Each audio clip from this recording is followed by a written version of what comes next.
आदाब नमस्कार, मैं हूं फराज जैदी। आप देख रहे हैं द लीडर हिंदी का नेशनल बुलेटिन। आज के बुलेटिन में बात होगी लोकसभा चुनाव 2024 में आए चौंकाने वाले नतीजों की। केंद्र में एनडीए सरकार बनाएगी या फिर इंडिया गठबंधन मारेगी बाजी, इसे लेकर आज शाम मीटिंग होगी। नरेंद्र मोदी को तीसरी बार प्रधानमंत्री बनने से रोकने को लेकर ओवैसी ने क्या कहा? बसपा सुप्रीमो मायावती ने अपनी हार का जिम्मेदार किसको बताया है? नीतीश और तेजस्वी के एक ही फ्लाइट से दिल्ली रवाना होने पर क्या कयास लगाए जा रहे हैं? पहले आज की सुर्खियों पर नजर। 8 जून को तीसरी बार पीएम पद की शपथ ले सकते हैं मोदी। इंडिया गठबंधन बनाएगा सरकार या विपक्ष में बैठेगा, फैसला आज। नीतीश कुमार और तेजस्वी यादव एक ही फ्लाइट से दिल्ली रवाना। यूपी में इंडिया गठबंधन को मिली बड़ी कामयाबी। वैसी बोले, मोदी को पीएम बनने से रोकने के लिए कुछ भी करूंगा। बसपा सुप्रीमो मायावती ने मुसलमानों पर फोड़ा हार का ठीकरा। यूपी से कन्याकुमारी तक मुसलमान उम्मीदवारों को मिली फतेह। अखिलेश यादव पहुंचे कन्नौज, डीएम से लिया जीत का सर्टिफिकेट। अमेठी में जीत पर बोले केएल शर्मा, ये जनता की जीत। संजय राउत बोले, राहुल के पीएम बनने पर हमें आपत्ति नहीं। फैजाबाद सांसद ने कहा 24 घंटे में बनेगी इंडिया गठबंधन की सरकार। अब खबरें विस्तार से। 8 जून को तीसरी बार पीएम पद की शपथ ले सकते हैं मोदी। पीएम मोदी 8 जून को तीसरी बार प्रधानमंत्री पद की शपथ ले सकते हैं। 7 जून को संसद के सेंट्रल हॉल में एनडीए के सभी सांसदों की बैठक होगी। जेडीयू प्रवक्ता केसी त्यागी ने बैठक की जानकारी दी है। आज एनडीए की घटक दलों की बैठक भी होगी। इसमें बिहार के CM Nitish Kumar, TDP chief Chandrababu Naidu मौजूद रहेंगे। वहीं पीएम मोदी ने दोनों को कल फोन करके बैठक में शामिल होने को कहा था। इंडिया गठबंधन बनाएगा सरकार या विपक्ष में बैठेगा, आज फैसला। लोकसभा चुनाव के नतीजे घोषित होने के बाद इंडिया गठबंधन आगे की रणनीति तैयार करने के लिए शाम को मीटिंग करेगा। मीटिंग में तय होगा कि गठबंधन विपक्ष में बैठेगा या फिर सरकार बनाने की कवायद करेगा। मीटिंग कांग्रेस अध्यक्ष मल्लिकार्जुन खड़गे के घर पर होगी। नीतीश कुमार और तेजस्वी यादव एक ही फ्लाइट से दिल्ली रवाना।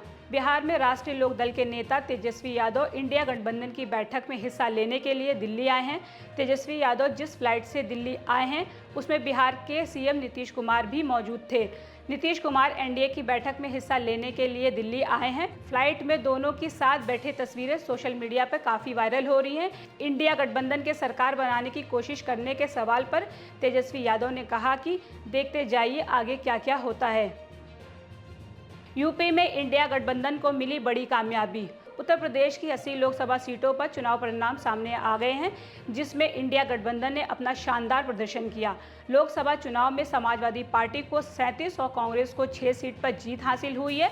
वहीं बीजेपी मिशन 80 के साथ यूपी में उतरी थी, लेकिन इंडिया गठबंधन ने उसके इस प्लान को फेल करने के लिए पूरा दमखम लगा दिया। बीजेपी ने यहां 33 सीटों पर जीत दर्ज की। वैसी बोले, मोदी को पीएम बनने से रोकने के लिए कुछ भी करूंगा। एआईएमआईएम चीफ और हैदराबाद सांसद ओवैसी ने कहा है, पीएम मोदी पद के लिए नरेंद्र मोदी के अलावा किसी अन्य उम्मीदवार का समर्थन करने के लिए तैयार हूं।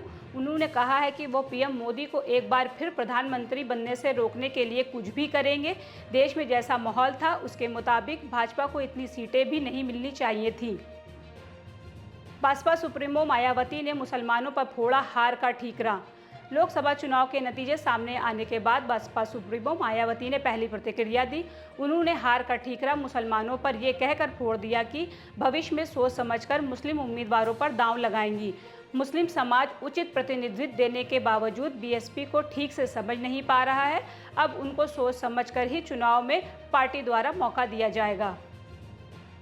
यूपी से कन्याकुमारी तक मुस्लिम उम्मीदवारों को मिली फतेह।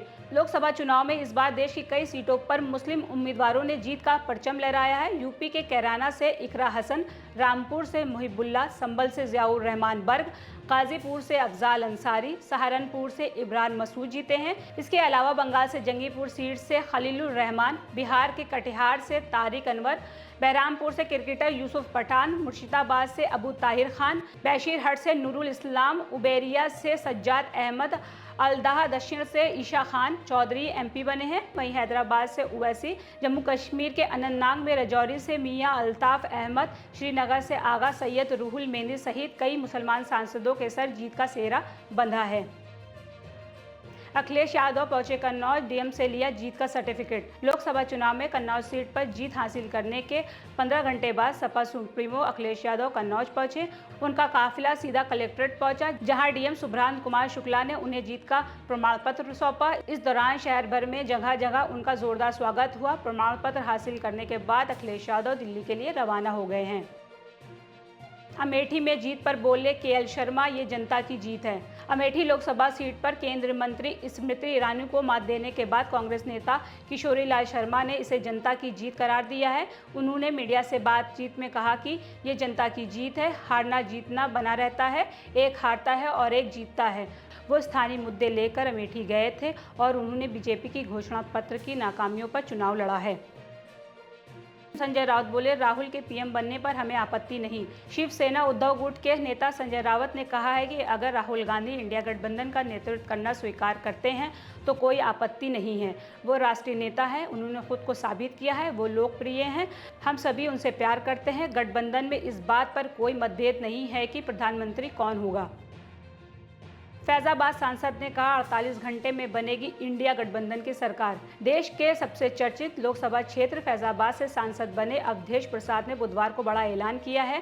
शहादतगंज स्थित अपने आवास पर प्रेस वार्ता में उन्होंने अगले 48 घंटे के अंदर इंडिया गठबंधन की सरकार बनने का दावा किया है। प्रेस वार्ता में उन्होंने कहा है कि बीजेपी ने विकास के नाम पर अयोध्या की जनता को ठगने और छलने का काम किया है। सरकार बनने के अगले 3 महीने के अंदर फैजाबाद की जनता को उनका खोया हुआ सम्मान वापस दिलाएंगे।